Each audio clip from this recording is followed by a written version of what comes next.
اللہ یا رسول اللہ، اللہ یا حبیب اللہ، اللہ یا رسول اللہ، اللہ یا حبیب اللہ۔ اللہ نے ہمیں سیدھے راستے تک پہنچنے کے لیے بہت کم ٹائم دیا ہے آخرت کے لحاظ سے۔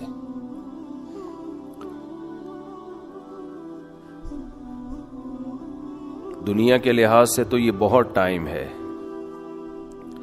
قرآن کہتا ہے کہ جب آخرت میں برے لوگوں سے حساب و کتاب ہوگا تو وہ کہیں گے کہ اے اللہ تو ہمیں ایک بار دنیا میں دوبارہ بھیج دے تاکہ ہم تیرے پیغمبروں پر ایمان لائیں اور ہم تیری فرما برداری کریں۔ یہ مضمون قرآن مجید میں بہت مقامات پر آیا ہے۔ مشرک کہے گا واللہ ربنا ما کننا مشرکین، اللہ کی قسم ہم تو شرک کرتے ہی نہیں تھے۔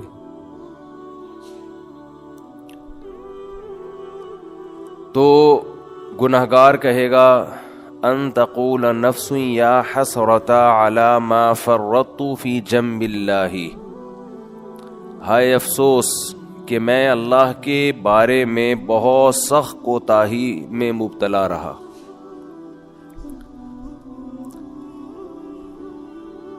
قرآن بیان کرتا ہے نا کہ تمہاری کیفیت کیا ہوگی اس وقت، بلکہ قرآن یہ بیان کرتا ہے جب موت کے وقت تم برزخ کی زندگی اپنی آنکھوں سے دیکھو گے تو اس وقت تمہاری کیا کیفیت ہوگی۔ دیکھیں، ایک تو مرتا ہوا انسان ہمیں نظر آ رہا ہوتا ہے، لیکن ایک مرتے ہوئے انسان کو بھی کوئی کچھ نظر آ رہا ہوتا ہے جو ہمیں نظر نہیں آتا اور نہ وہ ہمیں بتا سکتا ہے۔ جیسے جو آدمی بستر پہ لیٹ جائے سونے کے لیے تو ایک پوزیشن تو یہ ہوتی ہے جس میں وہ مکمل جاگ رہا ہوتا ہے، جس میں ہم سے اس کا رابطہ ہوتا ہے۔ ایک پوزیشن یہ ہوتی ہے جس میں وہ گہری نیند سو رہا ہوتا ہے، اس کا ہم سے رشتہ ڈسکنیکٹ ہو چکا ہوتا ہے، ہم سے کوئی رابطہ اس کا نہیں ہوتا۔ ہم اسے ہنسنے کی بات کریں ہنسے گا نہیں، رلانے کی بات کریں روئے گا نہیں، کتنی خطرناک خبر دیں اس پر کوئی اثر نہیں ہوگا۔ لیکن ہمیں یہ لگ رہا ہوتا ہے کہ یہ بے ہوش ہے، مگر وہ ایک الگ دنیا میں گھوم رہا ہوتا ہے۔ وہ جس دنیا میں گھوم رہا ہوتا ہے اس کے خواب کہا جاتا ہے، عالم خواب۔ وہ یہ سمجھتا ہے کہ یہ حقیقت ہے اس خواب کو۔ اچھے خواب بھی ہوتے ہیں، برے خواب بھی ہوتے ہیں۔ بعض اچھے خواب ایسے ہیں آنکھ کھلتی ہے تو انسان افسوس کرتا ہے، یار میں تو سمجھ رہا تھا یہ سچی مچی کا ہو رہا ہے میرے ساتھ۔ بعض برے خواب ہوتے ہیں، انسان کی آنکھ کھلتی ہے، شکر ادا کرتا ہے، اللہ تیرا شکر ہے کہ یہ خواب تھا، اے اللہ تیرا شکر ہے یہ خواب تھا۔ لیکن خواب میں اس کو یہ احساس نہیں ہوتا کہ میں خواب دیکھ رہا ہوں۔ تو ایک کنڈیشن تو یہ ہے جس میں وہ بالکل ہم سے منقطع ہو چکا ہے، ایک کنڈیشن یہ ہے جس میں وہ ہم سے رابطے میں، ایک اس کے درمیان کی کنڈیشن ہوتی ہے جس کو میں پیار سے بٹوین کنڈیشن کہتا ہوں۔ کہتے نہیں انگلش میں اس کو بٹوین، لیکن درمیان ہے نا، دیسی انگلش ایسے ہی ہوتی ہے، کوئی بھی لفظ ادھار لے کے کہیں بھی لگاتا ہوں۔ تو بالکل درمیانی کنڈیشن کیا ہوتی ہے جس میں وہ آدھا جاگ رہا ہوتا ہے اور آدھا سو رہا ہوتا ہے، کچھ یہاں کی بھی سن رہا ہوتا ہے، ہمیں لگتا ہے کہ یہ سویا نہیں ہے ابھی، لیکن تھوڑا غائب دماغ بن چکا ہوتا ہے، کچھ چیزیں اس کو وہاں کی خواب کی نظر آ رہی ہوتی ہیں۔ بالکل یہی کنڈیشن قرآن و سنت سے پتہ چلتا ہے کہ جب انسان کی موت واقع ہونے والی ہوتی ہے تو ایک کنڈیشن یہ ہوتی ہے جس میں وہ مکمل حی ہے، مکمل زندہ ہے، جس میں وہ ہم سے بات چیت کر رہا ہوتا ہے۔ ایک کنڈیشن یہ ہوتی ہے جس میں وہ مکمل اس کی ڈیتھ ہو چکی ہوتی ہے، اس میں ہمارا اس سے کوئی رابطہ نہیں ہے، اس پہ جو گزر رہی ہے وہ جانے اور اللہ جانے۔ جیسے حضرت عمر نے فرمایا نا کہ حدیث میں آتا ہے نا کہ جو برا آدمی ہے جب اس کی میت کو قبر کی طرف لے کر جاتے ہیں تو کہتا ہے کہ تم مجھے کہاں لے کے جا رہے ہو،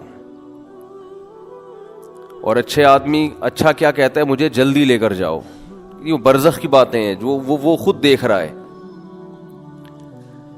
لیکن ایک حالت مرنے والے کی ایسی ہے جس میں وہ آدھا عالم برزخ میں اور آدھا عالم دنیا میں، اس کنڈیشن کو سکرات موت کہا جاتا ہے۔ سمجھ رہے ہیں بات کو؟ کیونکہ یہاں شرعی احکام چینج ہو جاتے ہیں۔ شریعت میں کچھ احکام ایسے ہیں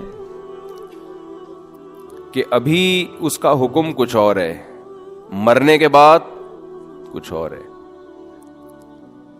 تو جب انسان مکمل حیات میں ہو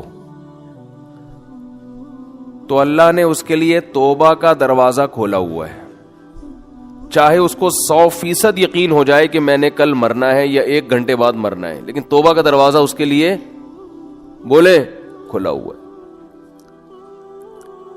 ایک آدمی نے ساری زندگی گناہوں میں گزاری، کفر میں، الحاد میں، شرک میں، خدا کا انکار کرتا رہا، اللہ کے ساتھ شرک کرتا رہا، شراب پیتا رہا، زنا کرتا رہا، 90 سال گزار دیے اس نے۔ اب اسے ڈاکٹروں نے بتایا کہ آپ کی ڈیتھ ہونے والی ہے، آپ کینسر کے مریض ہیں، آپ کا زہر یہاں تک پھیل گیا ہے، یا کوئی اور بیماری ہے جس میں زہر پھیلتا ہے، یہاں تک پھیل گیا کہ 24 گھنٹے میں کے اندر اندر آپ کی ڈیتھ ہو جائے گی۔ یہ بھی اب توبہ کرے گا تو اللہ اس کی توبہ قبول کریں گے، یہ اللہ کا وعدہ ہے۔ دل سے کرے توبہ، یہ والی توبہ نہ ہو کہ اگر نہیں مرا تو ٹھیک ہے پرانا اسٹائل، مر گئے تو توبہ تو کی بھی ہم نے۔ وہ بھی پھانسی والا بھی ایسا ہی ہے، 90 سال میں اس کو پھانسی کی سزا سنا دی گئی۔ یہ پھانسی والی مثال اور آسان ہے۔ اس کو پھانسی کی سزا سنا دی گئی اور اسے بتایا گیا کہ 6 مہینے بعد آپ کو ہینگ کر دیا جائے گا، لٹکا دیا جائے گا۔ کہ ایک شخص 90 سال کی عمر، اس کی ساری زندگی قتل میں گزری، ڈکیتیوں میں گزری، ظلم میں گزری، کورٹ نے فیصلہ کیا جو کہ نہیں کرتی عام طور پہ، لیکن کر دیا کہ اس کو پھانسی پہ لٹکایا جائے گا، 6 مہینے بعد لٹکایا جائے گا۔ اسے لوگوں نے آ کے بتایا توبہ کر لے، گناہ سے معافی، کہہ رہے نہیں کروں گا توبہ میں۔ وہ 6 مہینے بھی اس نے گزار دی، کفر بکتا رہا، کوئی خدا نہیں ہے، کوئی مجھے دوبارہ رہائی ملی دوبارہ یہ کام کروں گا۔ یہاں تک کہ 1 ہفتہ رہ گیا، پھر اسے کسی مولانا صاحب نے کہا توبہ کر لے، کہہ رہے نہیں کروں گا توبہ۔ پھر 1 دن رہ گیا، پھر 1 گھنٹہ رہ گیا، پھر آخر کا 1 منٹ رہ گیا۔ اسے 6 مہینے پہلے بھی یقین تھا کہ مجھے قتل کیا جائے گا، لیکن توبہ نہیں کر رہی ہے، اس چانس پہ کہ شاید رہائی ہو جائے۔ بعض لوگ زبان کے بڑے پکے ہوتے ہیں، چاہے وہ کافر ہی کیوں نہ ہو، کہتے ہیں جیسے ہم اندر سے ہیں ویسے ہی ہم باہر سے۔ جیسے نبی صلی اللہ علیہ وسلم کے چچا ابو طالب تھے نا، موت کے وقت کلمہ نہیں پڑھا، انہوں نے کہا نہیں، اب اگر میں پڑھوں گا لوگ کہیں گے ساری زندگی جس دین پر قائم رہے موت کے ڈر سے، تو میں نہیں پڑھوں گا کلمہ، جیسا جو میں ہوں اندر سے ویسا ہی میں کیا ہوں۔ ان کی ایک رائے تھی کہ میں جیسا رہا ہوں ویسا ہی رہوں گا میں۔ ہمارے نبی کو بہت افسوس ہوا، بہت غم ہوا، اللہ نے فرمایا انک لا تہدی من احببتا، اے محمد صلی اللہ علیہ وسلم جس سے آپ کو محبت ہے، ہدایت کا اختیار آپ کے ہاتھ میں نہیں ہے۔ یہ نہیں کہ آپ کو جس سے محبت ہے آپ اس کو ہدایت بھی دے دیں، یہ نہیں ہو سکتا۔ ہدایت تو جو چاہے گا اسے ملے گی، اور یہ اللہ کے ہاتھ میں ہے۔ حضرت بلال کا نبی سے کوئی رشتہ نہیں، غلام، رنگ بھی سیاہ، قوم بھی الگ، غلام. ان کو ہدایت مل گئی، چاہت تھی ان کے دل میں، طلب تھی. تو بعض ایسے ہوتے ہیں کہ وہ اقرار نہیں کرتے، وہ کہتے ہیں موت کے وقت بھی ہم نہیں، حالانکہ موت کے وقت ان کو یہ ہوتا ہے کہ شاید اسلام نے جو کچھ کہا ہو وہ سچ کہا ہو، لیکن وہ کہتے ہیں نہیں، جس پہ ہم زندگی میں رہے اسی پہ رہیں گے. تو یہ جو 90 سالہ شخص تھا جس نے سینکڑوں انسانوں کو قتل کیا، ہزاروں کو قتل کیا، خدا سے بغاوت کی، اللہ کے وجود کا انکار کیا، اس سے بڑا مجرم دنیا میں کوئی نہیں ہو سکتا تھا. اسے بتایا گیا 6 مہینے بعد تمہیں لٹکا دیا جائے گا. لوگوں نے کہا توبہ کر لے، اس نے کہا کہ نہیں، کیونکہ اس کو یہ تھا کہ شاید میں رہا ہو گیا، 1% چانس ہے، تو میں نے تو وہ بدماشیاں دوبارہ کرنی ہے، پھر میں کس منہ سے لوگوں کے پاس جاؤں گا؟ لوگ کہیں گے اچھا پہلے اسلام باطل تھا اب اسلام صحیح ہو گیا.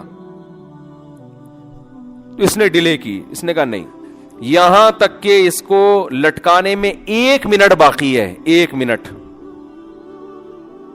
اس کو یقین ہو گیا میری زندگی صرف کتنی دیر کی ہے، 1 منٹ کی. اب رہائی کی تمام اپیلیں مسترد ہو چکی ہیں، لیکن ہے پورا زندہ، ابھی عالم برزخ کو اس نے اپنی آنکھوں سے دیکھا نہیں.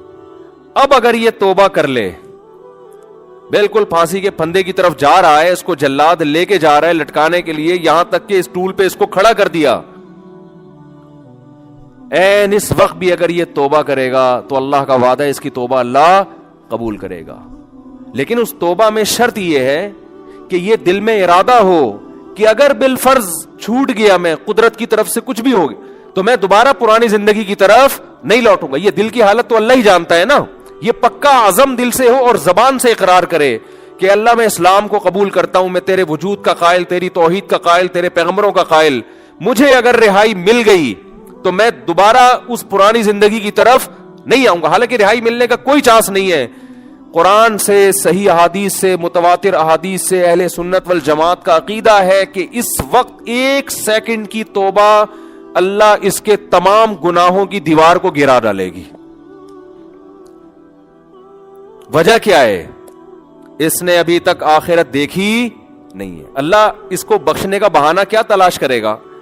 ہو سکتا ہے فرشتے اعتراض کریں، اللہ اب تو موت کا یقین ہے، اس کو اس کی توبہ کس بات کی؟ اللہ کہیں گے موت کا تو یقین ہے، لیکن فرشتے اور آخرت اس نے اپنی آنکھوں سے غیب پر ایمان ہے، اور غیب پر ایمان اللہ قبول کرتا ہے. بہت سے لوگ اس کنڈیشن میں بھی توبہ نہیں کرتے، بلکہ زیادہ تر تو نہیں کرتے. بہت مشکل ہے بھائی بات سمجھانا، کیسے سمجھائیں؟ کیا زیادہ تر لوگ اس کنڈیشن میں توبہ کرتے ہیں؟ بولو. نہیں کرتے. جاؤ ہسپتالوں میں کینسر کے مریضوں کو جا کے دیکھ لو، جیسے تھے ویسے کے ویسے ہی ہیں. غیر مسلموں کو دیکھ لو، بسترے مرگ پہ تڑپ رہے ہوتے ہیں. جو بت پرست تھا وہ بت پرستی میں ہی مرتا ہے، پھر بھی نہیں کرتا توبہ.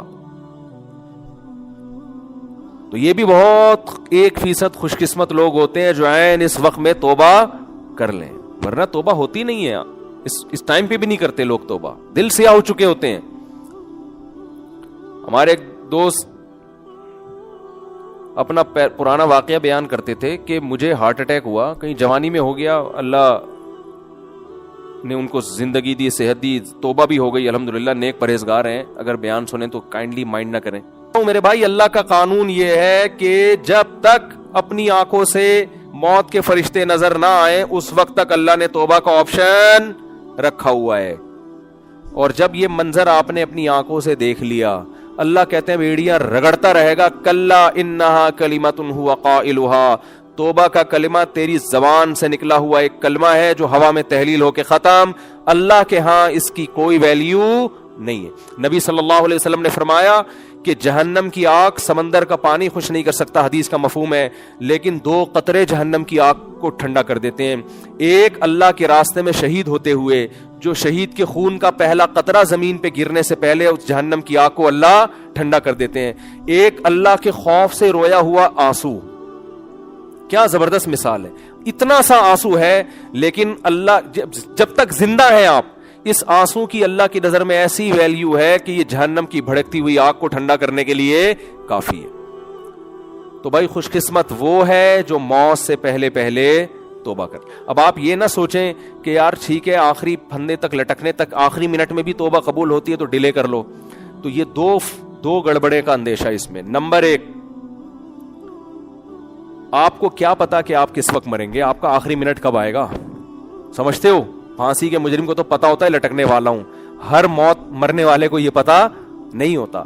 دوسری بات یہ کہ مشاہدے پر مبنی یہ حقیقت ہے, جو موت کی وجہ سے توبہ کو ڈیلے کرتا ہے ایسے لوگوں میں اکثر توبہ نہیں کرتے. آپ دیکھ لو غیر مسلموں میں جوانی میں توبہ کرنے والے, اسلام قبول کرنے والے زیادہ ہیں, بڑھاپے میں اسلام قبول کرنے والے کم ہیں. حالانکہ جوانی میں غیر مسلم بننے میں عیاشی زیادہ ہے, بڑھاپے میں تو ویسے ہی عیاشی نہیں ہے نا, لیکن اس کو تو فائدہ ہی فائدہ ہے بوڑھے آدمی کو, اسلام قبول کر لے, توبہ کر لے, بھائی اب تو کچھ تیری زندگی تو گزر گئی عیاشیوں میں, اب تو جائے گا جنت میں. لیکن دل ایسا سخت ہو جاتا ہے وہ نہیں کرتا. جوان آدمی وہ جلدی کر لیتا ہے, حالانکہ اس کو قربانی زیادہ دینی پڑ رہی ہے. آپ دیکھ لو دنیا میں توبہ کرنے والے جوان آپ کو زیادہ ملیں گے, بوڑھے ہیں لیکن کم ہیں. اسی طرح توبہ کرنے والوں, اسلام قبول کرنے والوں میں جوان غیر مسلم زیادہ ہیں, بوڑھے کم ہیں. تو اس لیے کبھی بھی اس حماقت پہ توبہ کو ڈیلے نہیں کرنا چاہیے کہ مہلت تو اللہ نے دی ہوئی ہے. اور دوسری بات, جتنی جلدی توبہ کرو گے خیر اور برکتیں اتنی زیادہ ہوں گی, آپ نیکیاں زیادہ کما لو. ٹھیک ہے کوئی غیر مسلم آخری وقت میں مسلمان ہو رہا ہے, توبہ کر رہا ہے, گناہ معاف ہو گئے, لیکن نیکیوں کا موقع اس کو بہرحال, ٹھیک ہے اللہ اس کو جنت میں داخل کر دیں گے, لیکن وہ زیادہ اونچے درجات تک نہیں جا سکتا. وجہ اس کی یہ کہ اس کو اس کے اعمال میں وہ اتنی خیریں ہیں نہیں کہ جو شخص زندگی بھر اپنے اعمال میں خیر ڈالتا رہا, تو آج آپ توبہ کریں گے, آپ کے پاس پوری زندگی یہ خیر پھیلانے کے لیے, اپنے اعمال میں نیکیاں جمع کرنے کے لیے. ڈیلے کریں گے تو آپ کے پاس نیکیاں کمانے کا ٹائم کم رہے گا. اللہ تعالیٰ سے دعا ہے اللہ تعالیٰ ہمیں جلد سے جلد سچی توبہ کی توفیق عطا فرمائے. وما علینا الا البلاغ.